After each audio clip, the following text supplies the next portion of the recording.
যখন আপনি বিপদে পড়ে একনিষ্ঠ ভাবে আল্লাহর প্রতি তাওয়াক্কুল করে খালি বলবেন যে হাসবি আল্লাহ ওয়া নি'মাল ওয়াকিল, আল্লাহ আমার জন্য যথেষ্ট, তিনি উত্তম কর্মবিধায়ক, আল্লাহ পাকের দায়িত্ব হয়ে যাবে আপনাকে সাহায্য করা ইনশাআল্লাহ।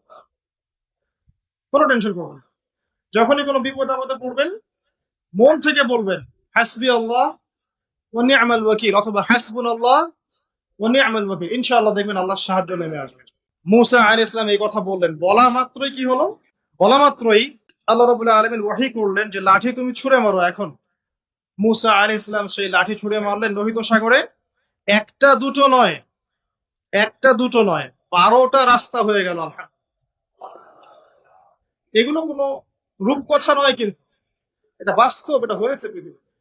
আলেম একটা কথা বলেছিলেন একদিন যে আগে মানুষ যত বেশি আল্লাহর কাছাকাছি থাকতো, আল্লাহ পাকের নুসরা মানে সাহায্য তত কাছে থাকতো।